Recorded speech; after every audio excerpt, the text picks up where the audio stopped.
I have your attention?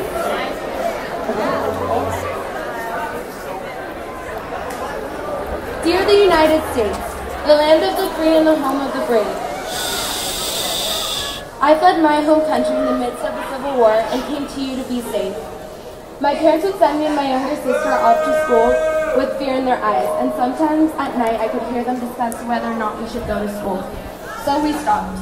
We stopped going to school and we came here. We came to the United States to be safe and to get our education, but we're not safe. A couple of days ago, I saw the same fear instilled in my parents' eyes when I kissed them goodbye. I could hear them discussing about the potential threat, and they didn't want us to go to school, to risk us, to lose us. Today we are here united, fighting for the voiceless, the beautiful, young, and innocent children. But why are they voiceless? Because these young children were robbed, with bright futures ahead of them. They were robbed from their voices, from their families, from their memories, from their emotions. They were robbed, and you're sitting there sending your prayers. They were innocent. They were children. They were murdered. They were going to heaven. So why don't you do something? Because you can, but you're just afraid. Let's take action and set examples for the rest of the world. We have the power to evoke change, and we will.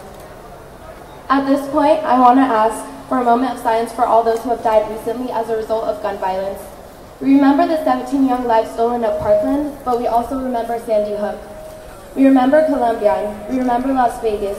We remember Orlando. We remember the 17-year-old Corlton Arrington, who died last week at Huffman University.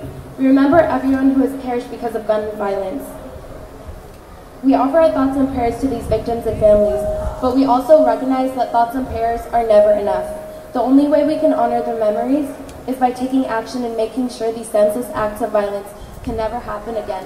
Please join me now for a moment of silence for those who have passed.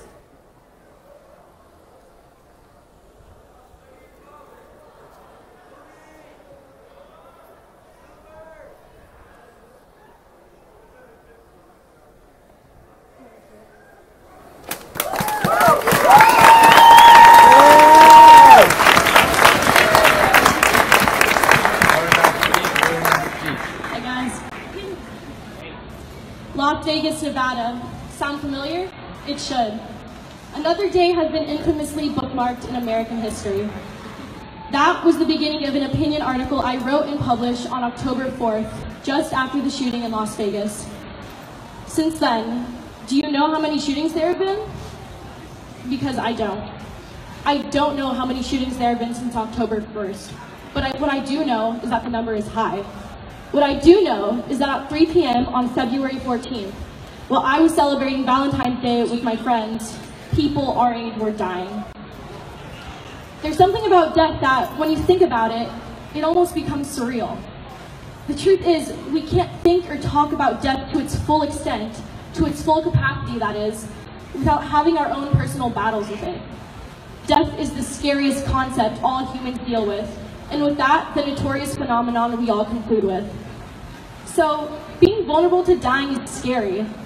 And so it's crazy to think that an idea so complex and personal to us humans have become as insignificant as a number. We have dehumanized death to its final core. We have coded the concept we're so scared of with a number. Or moreover, with numbers, because I don't know how many shootings there have been since October. I just know that the number is high. Can we take a moment, just a moment, to acknowledge the fact that children were shot at, 17 of them killed? Let's shine away from the aspect of mental illness or gun control laws, the NRA, or the President of the United States sending his thoughts and prayers. I'm talking about a moment of silence to realize that children were completely vulnerable to the concept all humans are most scared of. On my way home from school every day, I pass La Cienega and Wilshire Boulevard. And at that intersection, I see three big signs. Beverly Hills is healthy. Beverly Hills is historic. Beverly Hills is a community. But nowhere do I see it say, Beverly Hills is safe. The problem here is that I'm anxious, but not in a good way. I want to be anxious about my Gov test. I want to be anxious about my college acceptance letters. I want to be anxious about graduating. I want to feel the anxieties all students should feel being enrolled in high school. But instead, I'm anxious about someone coming into what is supposed to be my safe haven, our safe haven, and killing people people, killing students, killing kids, killing teachers, and killing me. That isn't normal, except it's become a social norm we all deal with. After I heard about the Florida shooting, I couldn't really concentrate in my classes.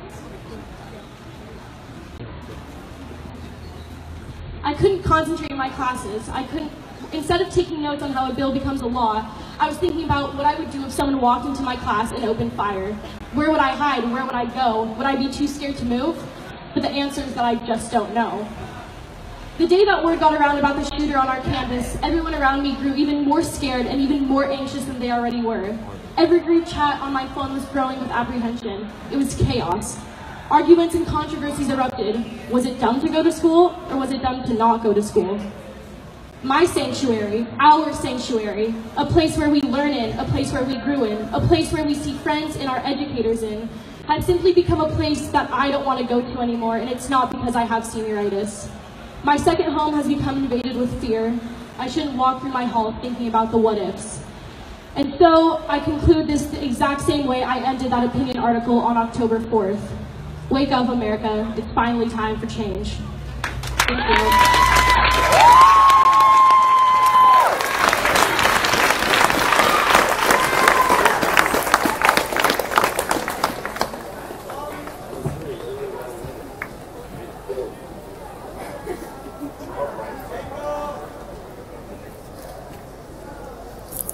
Good morning, Norman Nation. Thank you for coming out to demand change. It saddens us that we all even have to be here. We, as the youth of this country, have to take matters into our own hands, because enough is enough. Right. It is time for things to change. It is time for kids to stop worrying about getting shot at school. It is time for the people in Washington who say they represent us to stop prioritizing the gun lobby's money over our lives.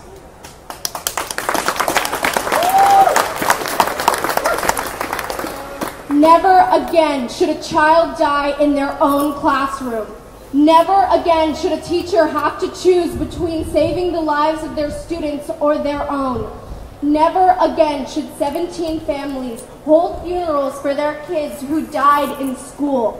Never again should someone that is mentally ill be able to get their hands on a military-grade weapon to use on their former classmates.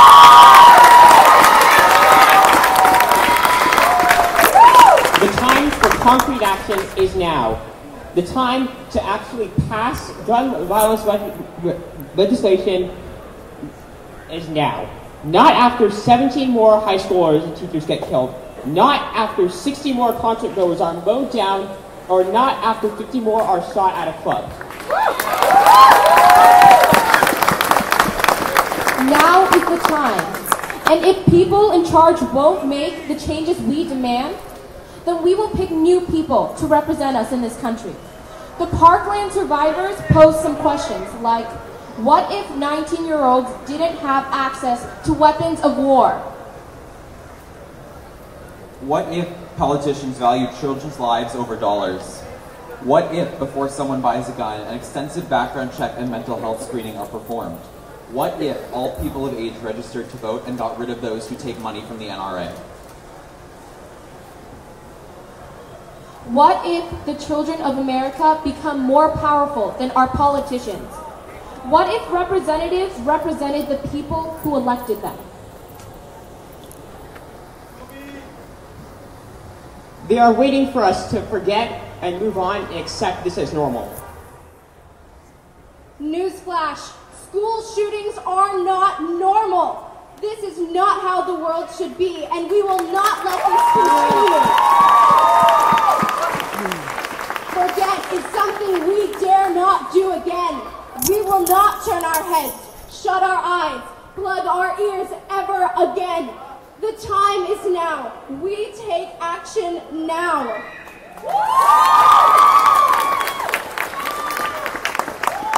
And this is not the end of what we are starting today. We have created the Student Social Justice Club to continue this process of students making change. And we encourage each and every single one of you to come and join us.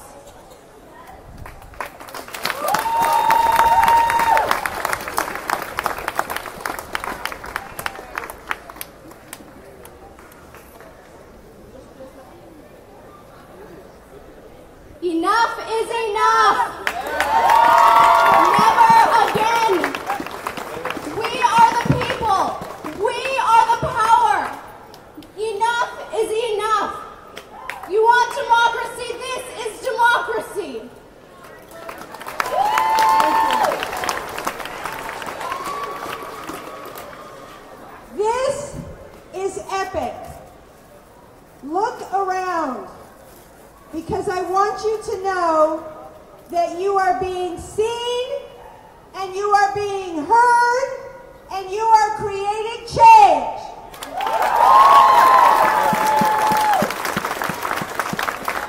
Enough is enough. I want to hear you say it with me. Enough is enough. Enough is enough. Enough is enough. And we are creating change right here today. We are creating change right here today. I want you to know that we are going to be, our voices are going to be heard, not here only, but through Washington. We are going to be creating change, and we are doing it today, and we are going to make it happen.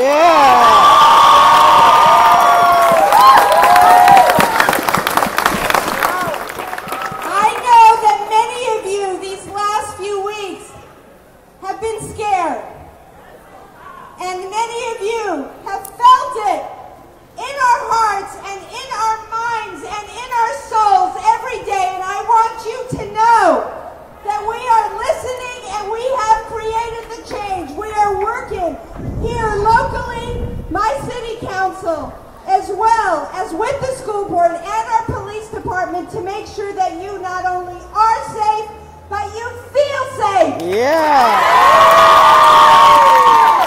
We don't want one person to not feel safe, and I promise you, you have a guarantee from this city that we are working with you side by side, with our school board, and I see many of you here, with our community, to make sure that things finally change. Enough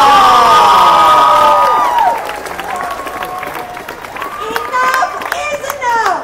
Enough is enough. And we call BS. We call BS. And this is what democracy looks like. This is what democracy looks like.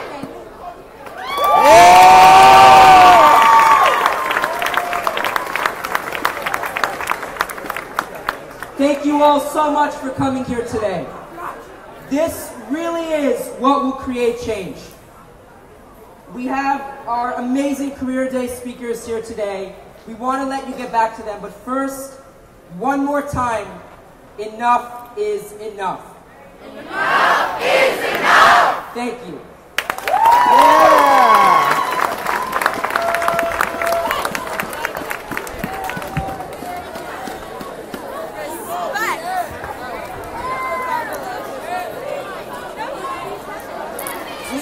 Please hurry back to your Career Day sessions. Thank you so much for coming.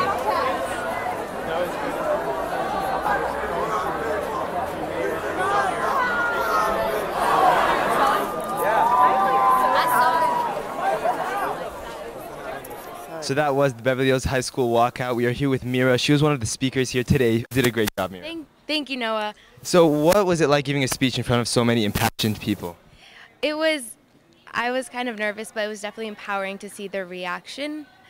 And can you give maybe like a 1-minute summary as to what you said for your speech? I kind of referenced me coming to the United States to be safe and continue my education, but at this point in time, it wasn't as safe. And then I went back to reference that prayers are never enough, and thank you for your thoughts and prayers, but these kids were innocent and they were murdered, so they're going to heaven anyway. It's time for a change right now, and we're not going to stop until we get it. And there were so many amazing people here today. What did you feel about that? I felt like the other speakers were amazing. Vivian and the whole group who organized it were amazing, and they started the social activist club, and I definitely think that's a way to keep going with it and not stop here. And it was amazing. Yeah. Mira, do you have any final messages that you want to share here? I definitely still think the Beverly Hills High School administration and staff, including teachers, are all amazing, and thank you for your unconditional support, and especially the students too. Mira, once again, such an amazing speech. Thank you very much. Thank you guys for watching Beverly Hills School Walkout live stream here on KBEV. I'm Noah Danesh signing off.